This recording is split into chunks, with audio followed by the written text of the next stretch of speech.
중국의 제2차 문화대혁명이 일어났습니다. 베이징 천안문 광장에는 수만 명의 시민들이 모여 한 목소리를 외치고 있습니다. 한자는 이제 그만. 우리도 한글을 쓰자.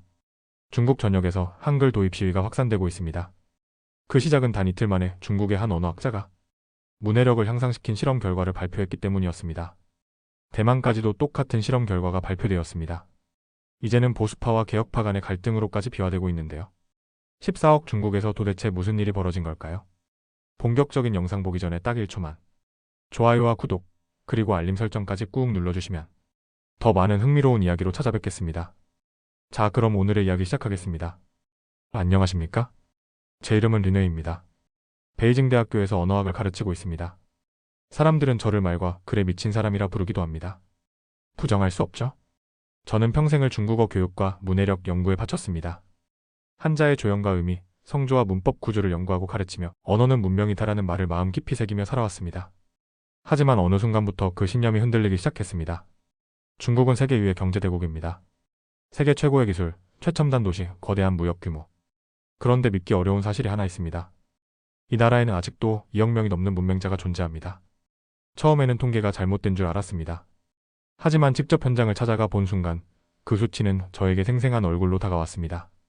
몇 해 전, 저는 허난성의 한 농촌 지역 문해력 향상 프로젝트에 참여했습니다. 낡은 마을회관, 오래된 칠판, 그리고 조심스럽게 자리에 앉는 어르신들. 대부분 55세 이상이었고 평생을 밭일이나 장사로 살아오신 분들이었습니다. 그중 한 분, 장씨 아주머니가 제 기억에 강하게 남아있습니다. 어느 날 아주머니는 자를 쓰다 말고 고개를 푹 숙이며 말했습니다. 선생님, 이 글자 아무리 해도 머리에 안 들어와요. 그냥 약국 그림이라도 옆에 붙여주면 안 될까요? 그 말이 제 가슴을 세게 때렸습니다. 한자의 복잡함이 누군가에게는 정보의 문을 잠그는 자물쇠라는 걸 그제야 뼈저리게 느꼈습니다. 우리는 말합니다. 한자는 중국의 문화이자 정체성이라고? 물론 저도 그렇게 믿어왔습니다. 하지만 그 믿음이 수억 명의 삶에 아무런 도움도 주지 못하고 있다면 과연 그 신념은 어떤 의미를 가질 수 있을까요? 문자가 정체성이라면 그것은 모두가 쓸 수 있을 때에만 가치 있는 것 아닐까요? 실제로 중국어 교육은 매우 높은 진입 장벽을 가지고 있습니다. 기본적인 생활을 위해 필요한 한자만 해도 최소 1500자. 신문이나 공공문서를 읽으려면 3000자 이상을 익혀야 합니다. 성인 문맹자들에게는 거의 불가능에 가까운 숫자입니다. 저는 교육부 통계를 밤새 분석하고 교재를 샅샅이 살폈습니다. 하지만 답은 없었습니다. 국가는 매년 수억 위안의 예산을 투입하고 수많은 프로그램을 운영하지만 실제 문해력 향상 효과는 미미합니다. 제가 내린 결론은 명확했습니다. 문제는 사람에 있는 것이 아니라 문자 체계에 있다는 것입니다. 그 무렵 저는 또 다른 충격적인 경험을 했습니다. 광시장족자치구에서 열린 소수민족 언어교육 워크숍에서 한 중학생이 저에게 조심스럽게 말을 걸었습니다. 선생님, 저는 우리말을 좋아해요. 그런데 학교에서는 중국어 못하면 바보 취급받아요. 저 제 말도 글도 다 잃어버릴까봐 무서워요. 그 아이의 말은 제 안의 의문을 더욱 깊게 만들었습니다. 중국의 통합 언어 정책은 표준어 중심으로 짜여져 있습니다.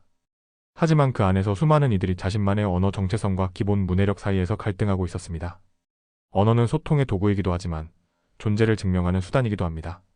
그런데 지금 우리는 그 수단을 어려운 글자라는 이유로 수많은 사람들에게서 빼앗고 있는 건 아닐까요? 그 시점부터 저는 세계 각국의 문해력 정책을 연구하기 시작했습니다. 그 중에서 유독 눈에 들어온 사례가 있었습니다. 바로 대한민국? 한때 극심한 문맹률에 시달렸지만 불과 수십 년 만에 세계 최고 수준의 문해력을 이룬 나라? 그 중심에는 한글이라는 문자가 있었습니다. 단 24개의 기호로 이루어진 음소 문자. 획수는 적고 발음과 글자의 대응이 직관적인 체계. 아이부터 노인까지 누구나 빠르게 익힐 수 있다는 점이 무엇보다 강력했습니다. 처음엔 그저 참고 자료로만 생각했습니다. 하지만 머릿속에서 계속 맴도는 장씨 아주머니의 말이 저를 놓아주지 않았습니다. 그림이라도 붙여달라는 그 말. 결국 그 말은 복잡한 문자가 아니라 쉽게 배울 수 있고 바로 쓸 수 있는 문자를 원한다는 외침이었습니다. 그날 이후 저는 결심했습니다. 작은 실험을 해보자. 중국어 대신 한글을 도구로 삼아 성인 문맹자에게 문해력을 가르쳐보자. 가능한 일인지 효과가 있는지를 증명해보자. 물론 저 스스로도 잘 알고 있었습니다. 이 실험이 성공한다면 찬사보다는 비난이 먼저 찾아올 것이란 걸. 중국인이 한글을 쓴다고? 전통을 배신한 매국노라는 소리를 듣게 될지도 모르죠. 그러나 저는 묻고 싶었습니다. 한자의 전통이 더 중요한가? 아니면 사람의 삶이 더 중요한가? 이 질문에서부터 제 실험은 시작됐습니다. 그리고 이 실험은 제가 예상하지 못한 엄청난 파장을 낳게 됩니다. 그 이야기는 다음에 말씀드리겠습니다.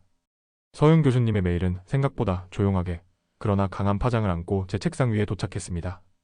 제목은 단순했습니다. 문해력 실험 보고서 대만 남부 사례. 평소처럼 논문 리뷰 자료일 거라 생각하며 무심코 클릭했지만 첫 문장을 읽는 순간 저는 스크롤을 멈출 수 없었습니다. 첫 페이지에는 이렇게 적혀 있었습니다. 한글 기반 문해력 교육은 한자 기반 교육 대비 평균 2.3배 빠른 학습 성과를 보였습니다. 서윤 교수님은 대만 국립대학의 언어학자이자 오랜 연구 교류를 이어오던 분이었습니다. 보고서에는 대만 남부 가오슝 인근에서 진행된 6개월간의 실험이 담겨 있었습니다. 참가자 대부분은 60대 후반에서 70대 초반의 농촌 지역 어르신들이었고 이들 대부분은 평생 문자를 배우지 못하고 살아오신 분들이었습니다. 놀라웠던 것은 기존의 한자 교육에서는 3개월이 지나도록 성조조차 익히지 못했던 분들이 한글을 접한 후 단 2주 만에 기본적인 읽기 능력을 갖추셨다는 사실이었습니다. 보고서에는 실제 학습자의 필기와 인터뷰도 함께 실려 있었습니다. 자음과 모음을 조합해 처음으로 자신의 이름을 써내려가신 어느 노인의 떨리는 손글씨, 그리고 나는 내 이름을 쓸 수 있어요. 라는 짧은 문장이 제 마음을 강하게 울렸습니다. 교수님은 덧붙이셨습니다. 자음 14개, 모음 10개. 이 간단한 구조가 얼마나 혁명적인지 현장에서 뼈저리게 느꼈습니다. 실험에 참여한 교육자들의 소감도 인상 깊었습니다. 학습자가 이해했다는 표정을 찍기까지 걸리는 시간이 확연히 짧았습니다. 한글은 설명이 아니라 느낌으로 익히는 문자에 가깝습니다. 처음에는 솔직히 받아들이기 어려웠습니다. 단지 자음과 모음을 조합하는 방식이라는 이유만으로 이렇게 극적인 차이를 만들 수 있을까요? 어쩌면 한글이라서가 아니라 교육 방식의 차이 때문일 수도 있다고 스스로를 설득해보려 했습니다. 하지만 데이터를 부정할 수는 없었습니다. 수치와 표, 그리고 실제 사례들이 제 오랜 고정관념을 하나씩 무너뜨리고 있었습니다. 마음 한켠에서는 이상한 두려움도 고개를 들었습니다. 만약 이 모든 것이 사실이라면 우리가 수천 년간 붙잡아온 한자의 절대성은 어떻게 되는 걸까요? 저 역시 그 흐름 속에 서 있는 사람이라는 사실이 혼란스러웠습니다. 그러나 저는 연구자입니다. 실용성과 효과를 증명하는 것이 제 역할이고 제 소명입니다. 저는 서윤 교수님께 답장을 보냈습니다. 모든 데이터를 공유해 주실 수 있겠습니까? 한글에 대해 본격적으로 연구를 시작해보려 합니다. 며칠 뒤 교수님은 방대한 자료를 보내주셨고 그 속에 있던 하나의 다이어그램은 제 눈을 뗄 수 없게 만들었습니다. 초성, 중성, 종성의 체계적 배치를 보여주는 자모 결합 원리 구조도였습니다. 겉보기엔 단순해 보였던 글자들이 알고 보니 의문학과 인지심리학을 바탕으로 정교하게 설계된 체계라는 사실에 큰 충격을 받았습니다. 그날 밤 저는 평소보다 훨씬 늦게까지 연구실에 남아 있었습니다. 책상 위에는 한글 학습서와 훈민정음, 해례본 번역본, 인도네시아 찌아찌아족 사례 관련 논문들이 가득 펼쳐져 있었습니다. 찌아찌아족은 한때 문자가 없이 구슬로만 언어를 이어가던 민족이었지만 한글을 도입해 자신들의 말을 기록할 수 있게 된 유일한 사례였습니다. 해당 마을의 교사 인터뷰를 반복해 들으면서 저는 깊은 울림을 느꼈습니다. 아이들이 자기 언어로 글자를 쓴다는 건 자신이 존재한다는 걸 느끼게 해줘요. 그 한마디가 어떤 연구 논문보다도 강력하게 다가왔습니다. 또 하나 기억에 남은 것은 미국 작가 펄벅의 평가였습니다. 그녀는 한글을 세계에서 가장 민주적인 문자라고 말했습니다. 문자 사용의 민주성, 즉 누구나 배울 수 있다는 점이야말로 지금 우리 사회가 가장 필요로 하는 가치가 아닐까요? 영국의 문학가 레드야드도 한글은 소리를 시각적으로 완벽하게 재현한 유일한 문자라고 극찬한 바 있습니다. 이런 찬사들이 단순한 외부인의 호의가 아니라 실증적 경험과 분석에 바탕한 평가라는 것을 깨달을수록 저는 점점 확신을 가지게 되었습니다. 며칠 뒤 저는 작년에 문해력 교육에 참여하셨던 농촌 어르신 2분께 조심스레 연락을 드렸습니다. 마침 베이징에 올라오신다는 소식을 듣고 저녁 식사를 제안드렸고 우리는 학교 근처의 허름한 국수집에서 다시 마주 앉았습니다. 오랜만에 뵌 장씨 아주머니는 여전히 명랑하셨지만 메뉴판을 한참 들여다보다 결국은 포기하듯 내려놓으셨습니다. 여긴 그림이 없네요. 그 한마디에 저는 또다시 멍해졌습니다. 음식 이름 하나 읽지 못해 메뉴를 선택할 수 없는 현실, 그것이 문해력 부족이 만들어내는 실생활의 무게라는 것을 새삼 절감했습니다. 그날 밤 집으로 돌아온 저는 조용히 책상 앞에 앉아 깊은 숨을 내쉬었습니다. 실험을 하겠다는 결심은 이미 며칠 전부터 품고 있었지만 그날 이후로 그것은 해야만 하는 일로 바뀌었습니다. 저는 단지 새로운 문자를 가르치고 싶은 것이 아닙니다. 누군가가 처음으로 자신의 이름을 직접 쓸 수 있도록 돕고 싶었습니다. 무언가를 읽고 이해하고 스스로 판단할 수 있는 힘을 전달하고 싶었습니다. 지금 이 순간에도 저는 두려움을 안고 있습니다. 이 실험이 외부에 알려졌을 때 어떤 비난과 오해가 쏟아질지 너무나 잘 알고 있습니다. 하지만 연구자로서, 교육자로서, 그리고 인간으로서 이 가능성을 모른 척하고 지나칠 수는 없었습니다. 저는 이제 이 실험을 중국 본토에서 직접 실행할 준비를 마쳤습니다. 이름도, 나이도, 배경도 다른 분들이 한글이라는 도구를 통해 자신의 삶을 읽어내는 그 순간을 목격하고 싶습니다. 그리고 그것이 얼마나 강력한 변화의 시작이 될 수 있는지를 직접 증명해보고 싶습니다. 회의실 문을 열며 저는 잠시 멈춰섰습니다. 이번 회의는 평소와는 달랐습니다. 저는 그날 연구팀 전체에게 새로운 실험을 공식적으로 제안할 생각이었습니다. 평소에는 익숙한 자료나 프로젝트에 대해 이야기하던 자리였지만 이번에는 그렇지 않았습니다. 머릿속을 가득 채운 것은 설렘보다 긴장감이었습니다. 한글을 활용한 문해력 실험을 중국 내에서 시도해보자. 그 한 문장이 어떤 파장을 몰고 올지는 이미 예상하고 있었습니다. 처음 몇 분간은 조용했습니다. 모두들 제 말을 들으며 표정 변화 없이 앉아 있었습니다. 저는 대만 실험의 결과, 찌아찌아족 사례, 그리고 고령층의 문해력 문제에 대한 데이터까지 하나하나 차분히 설명했습니다. 저는 한글이 단기간에 문해력을 끌어올릴 수 있는 효과적인 도구라고 생각합니다. 실험을 통해 확인하고 싶습니다. 그렇게 말을 맺자 정적을 깨고 가장 먼저 손을 든 사람은 류 박사였습니다. 린 교수님, 그건 너무 나간 이야기 아닙니까? 그의 목소리는 단호했고 이미 단단히 마음을 굳힌 듯 했습니다. 한자는 단순한 글자가 아닙니다. 그것은 중국인의 문화 정수입니다. 외국 문자를 도입하자는 주장은 우리 정체성에 대한 도전으로 비칠 수 있습니다. 다른 연구자들도 그의 말에 고개를 끄덕이기 시작했습니다. 한글이 아무리 효율적이라 해도 그것은 결국 외부의 문자입니다. 우리가 지금껏 지켜온 문자, 체계를 흔들 수는 없습니다. 중국 본토에서 외국 문자를 쓰는 건 민감한 문제입니다. 사회적으로 받아들여지기 어려울 겁니다. 익숙한 논리들이었습니다. 낯설지 않았지만 마음은 여전히 무거웠습니다. 저는 깊은 숨을 들이마셨습니다. 그리고 천천히 말했습니다. 지금 방식으로 바뀐 게 있습니까? 회의실은 조용해졌습니다. 우리는 수십 년간 한자 교육을 강화해 왔습니다. 그러나 여전히 수천만 명이 문해력을 갖추지 못한 채 살아가고 있습니다. 농촌의 어르신들, 소수민족 아이들, 도시의 노동자들까지. 이 현실을 어떻게 설명하시겠습니까? 그들은 대답하지 않았습니다. 저는 자료를 다시 꺼냈습니다. 이건 최근 5년간의 문해력 통계입니다. 향촌 지역 고령자 가운데 한자 기초문해 수준에 도달하지 못한 인구가 약 3,800만 명입니다. 이건 교육 기회 부족의 문제가 아닙니다. 문자 체계 자체의 진입 장벽이 높은 탓입니다. 그리고 대만에서 서영 교수가 보내준 데이터를 공유했습니다. 이건 대만 남부에서 진행된 6개월간의 실험 결과입니다. 참가자 대부분은 한자 교육 실패를 경험한 60세 이상 고령자였습니다. 그런데 한글을 통해 단 2주 만에 읽기 능력을 갖추기 시작했습니다. 6개월 뒤에는 80% 이상이 일상생활에 필요한 문장을 읽고 쓸 수 있게 되었습니다. 회의실 안의 공기가 조금 달라졌습니다. 몇몇 젊은 연구자들이 고개를 숙인 채 자료를 유심히 살펴보는 게 보였습니다. 저는 계속해서 말했습니다. 저는 한자를 버리자는 것이 아닙니다. 한글은 도구입니다. 진입장벽을 낮추고 문해력의 첫걸음을 도와줄 수 있는 보조수단입니다. 그리고 나서 한자를 익히면 됩니다. 기존 방식보다 훨씬 효율적일 것입니다. 그때 또 다른 연구원이 조심스럽게 손을 들었습니다. 진한 반대까지는 아니지만 혹시 찌아찌아족 사례를 조금 더 설명해 주실 수 있을까요? 반가웠습니다. 저는 기다렸다는 듯 노트북을 꺼내 화면을 공유했습니다.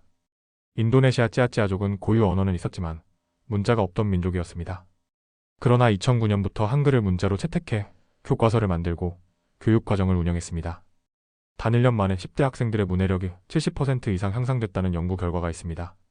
그리고 중요한 것은 이 과정에서 그들의 언어와 문화가 사라지지 않았다는 점입니다. 오히려 문자로 기록되면서 보존되기 시작했습니다. 이건 단지 문해력 향상 그 이상입니다. 언어와 정체성을 지켜주는 일입니다. 그 순간 젊은 연구원 중 한 명이 중얼거렸습니다. 정체성을 지키기 위해 한자를 강요하는 게 아니라 정체성을 지키기 위해 새로운 문자를 받아들이는 건가요? 그 말에 저는 조용히 고개를 끄덕였습니다. 그렇습니다. 한글은 단순한 문자 체계를 넘어서 누구나 쓸 수 있는 권리를 실현할 수 있는 도구입니다. 저는 이것이 새로운 기회를 만들 수 있다고 믿습니다. 회의가 끝난 후 저는 몇몇 젊은 연구자들로부터 메시지를 받았습니다. 교수님, 관심 있습니다. 따로 더 이야기 나눌 수 있을까요? 실험 설계 아이디어가 하나 있는데 보내드리겠습니다. 이런 반응은 처음이었습니다. 조용히 혼자 시작한 문제 제기가 조금씩 방향을 틀고 있었습니다. 물론 여전히 다수는 회의적이고 일부는 공개적인 반대를 이어가고 있습니다. 류 박사는 끝까지 문화의 자존심이라는 표현을 쓰며 반대 입장을 고수했습니다. 하지만 저는 알고 있습니다. 변화는 언제나 의심 속에서 시작되고 질문으로부터 자라납니다. 그날 저녁 연구실에서 홀로 앉아있던 저는 창밖을 바라보며 조용히 되뇌었습니다. 나는 전통을 부수려는 게 아니라 닿지 못한 사람들에게 전통을 연결하려는 것이다. 그렇게 실험을 향한 작은 발걸음이 마침내 현실로 움직이기 시작했습니다. 실험이 시작된 첫날 교실 안 공기는 무겁고 조용했습니다. 참가자 대부분은 마을에서 초청된 50대 후반 이상의 주민들이었습니다. 초대장을 받고 온 자리였지만 표정 속엔 반신반의가 가득 담겨 있었습니다. 어떤 이는 팔짱을 낀 채 무표정했고 또 어떤 이는 교실 입구 근처에서 서성이다 끝내 안으로 들어오지 않았습니다. 수업을 시작하려 하자 한 중년 남성 참가자가 낮게 한마디를 내뱉었습니다. 한국 글자를 왜 우리가 배워야 합니까? 이어지는 웅성거림은 조용한 교실을 묵직하게 흔들었습니다. 그들의 시선엔 낯섦과 경계, 그리고 과거 학습 실패에서 비롯된 좌절감이 동시에 얽혀 있었습니다. 한자를 배우다 포기했던 기억이 여전히 그들의 어깨를 짓누르고 있었고 지금 이 수업도 별반 다르지 않을 것이라는 체념이 느껴졌습니다. 이건 새로운 도구입니다. 여러분이 더 쉽게 글을 읽고 자신을 표현할 수 있게 하기 위한 방법일 뿐입니다. 저는 조심스럽게 설명했지만 처음 며칠간 수업은 어색한 침묵과 느릿한 반응 속에서 진행되었습니다. 의욕은커녕 실패하지 않으려 애쓰는 분위기였습니다. 강의 후반부가 되면 종종 고개를 떨구고 조용히 한숨을 내쉬는 참가자들이 보이곤 했습니다. 그 무렵 리샤오펑 교수와 저는 수업 외 시간에 참가자들이 어떻게 시간을 보내는지를 유심히 관찰하기 시작했습니다. 쉬는 시간, 대부분의 참가자들이 휴대폰을 꺼내 유튜브나 SNS 영상을 시청하는 모습을 자주 볼 수 있었습니다. 그런데 흥미로운 공통점이 있었습니다. 그들이 가장 자주 보는 영상의 대부분이 K-POP 뮤직비디오, 한국 예능 프로그램, 한국 음식 소개 콘텐츠였습니다. 선생님, 요즘 블랙핑크가 대세예요. 전 김치볶음밥 만드는 영상 자주 봐요. 따라 만들기도 쉽고 참가자들 사이에서 오가는 대화는 자연스럽게 한류로 모이고 있었습니다. 이걸 놓칠 수 없었습니다. 우리는 한글 학습을 완전히 새롭게 기획하기로 했습니다. 전통적인 자모표 대신 참가자들에게 익숙하고 좋아하는 한류 콘텐츠를 중심으로 커리큘럼을 구성하기로 한 것입니다. BTS, 블랙핑크, 김치, 삼겹살, 짜장면 같은 단어들을 활용해 자음과 모음을 가르치는 방식을 택했습니다. 처음으로 도입한 활동은 내가 아는 한국어, 한글로 읽기였습니다. 참가자들은 모둠별로 나뉘어 각자 자주 들었던 한국 단어나 연예인 이름을 적어보고 그 글자를 한글 자모로 분해해보는 연습을 했습니다. 예를 들어 블랙핑크라는 단어를 비읍 -1를 마이너스에 마이너스 키읔 피읍 -이 마이너스 니은 마이너스 키읔로 분해하고 다시 조합해 읽는 과정을 통해 자연스럽게 자음과 모음을 익힐 수 있었습니다. 김치라는 단어가 칠판에 쓰이자 한 참가자는 손을 번쩍 들고 외쳤습니다. 김치? 그건 알죠. 매운 거? 그는 수업 중 처음으로 웃었습니다. 또 어떤 참가자는 손에 든 펜을 꼭 쥔 채 물었습니다. BTS 멤버 이름도 한글로 읽을 수 있나요? 그럼요. RM진, 슈가, 제이홉, 지민비, 정국. 이 이름들도 하나하나 함께 읽어볼 수 있어요. 그날 이후로 수업 분위기는 확연히 달라졌습니다. 어느 날 수업 중 한 참가자가 조용히 손을 들었습니다. 평소 말을 아끼던 60대 여성분이었습니다. 제 딸이 블랙핑크 노래를 좋아하는데요. 제가 오늘 집에 가서 딸에게 이 글자 읽어준다고 하면 참 좋아하겠죠? 그녀의 말에 모두가 고개를 끄덕였습니다. 그 순간 한글이 더 이상 외국 문자가 아닌 가족과 소통하는 매개로 다가갔다는 것을 깨달았습니다. 수업의 핵심 메시지도 바꾸었습니다. 이건 한자를 대체하기 위한 게 아닙니다. 한글은 한자로 가는 디딤돌입니다. 기존에는 막연히 쉽다는 설명을 했지만 이제는 단계적으로 한글로 먼저 문해력을 키우고 이후 한자 학습으로 연결된다는 구조를 강조했습니다.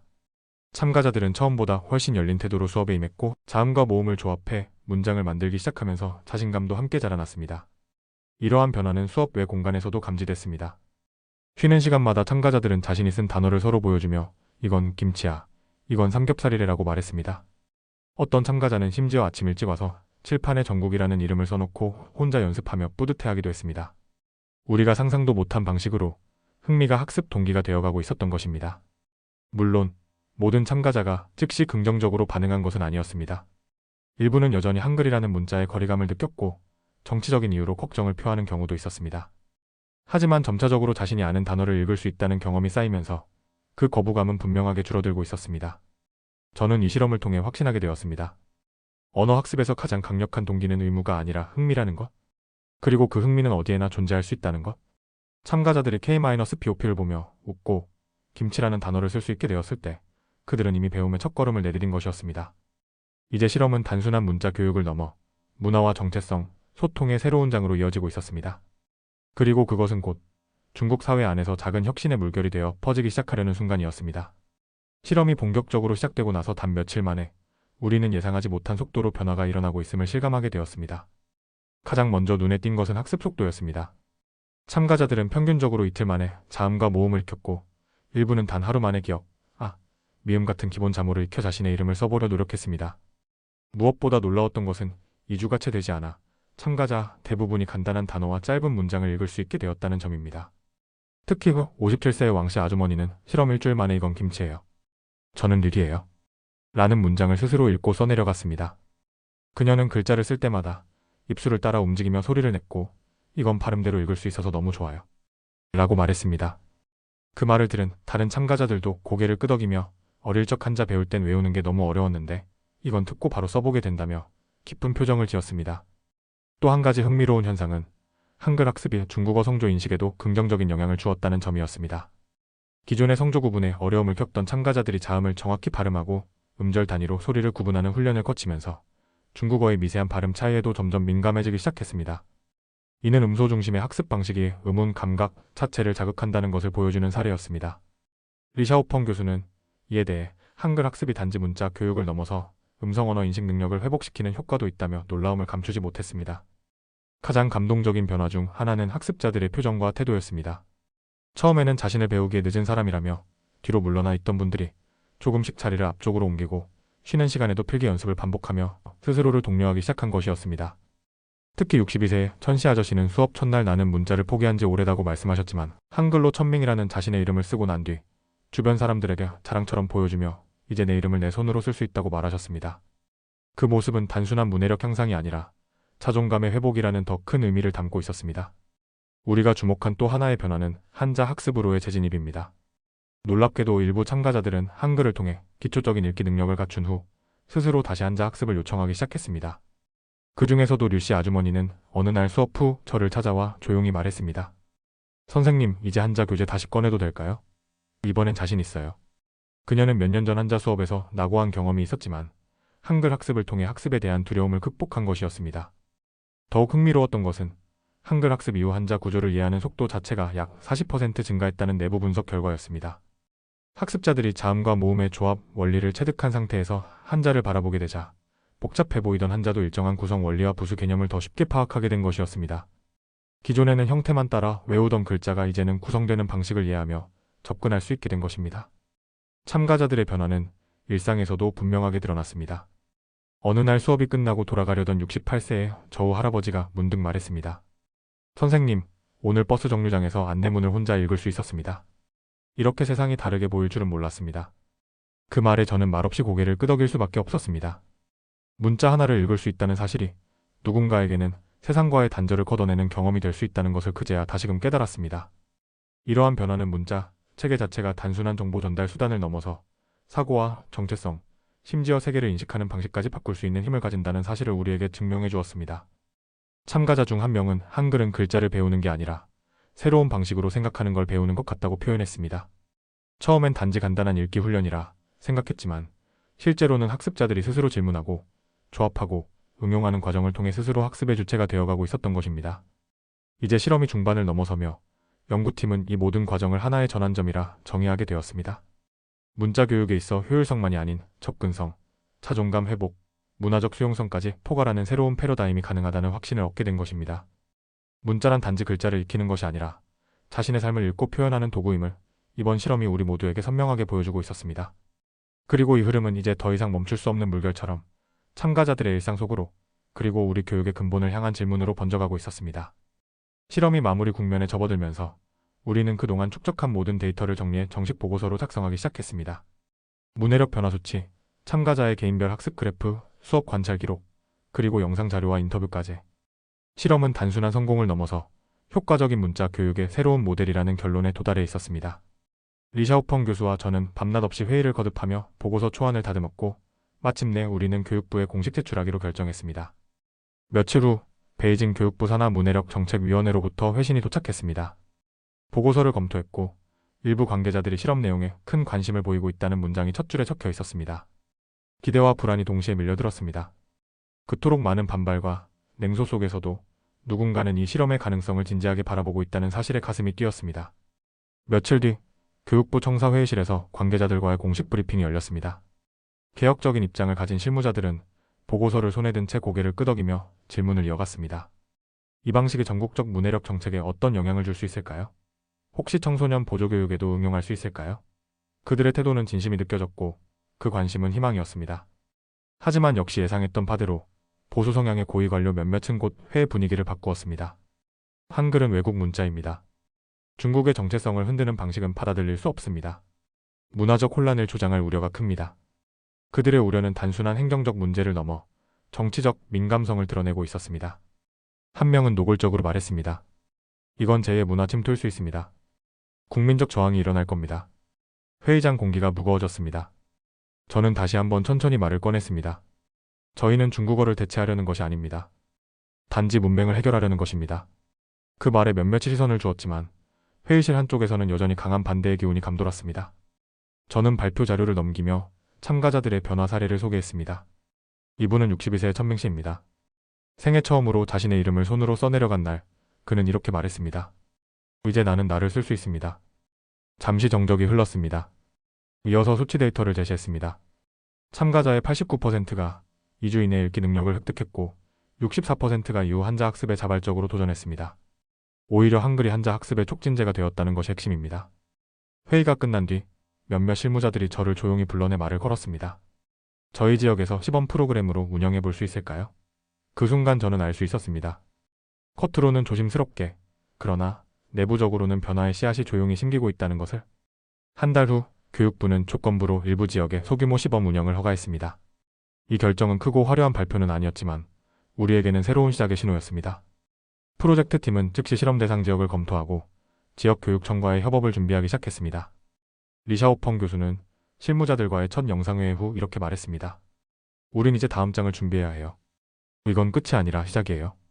그날 저녁, 저는 다시 연구실 한가운데 앉아 조용히 창밖을 바라보았습니다. 어느덧 봄이 오고 있었고 거리에는 꽃을 든 사람들이 지나가고 있었습니다.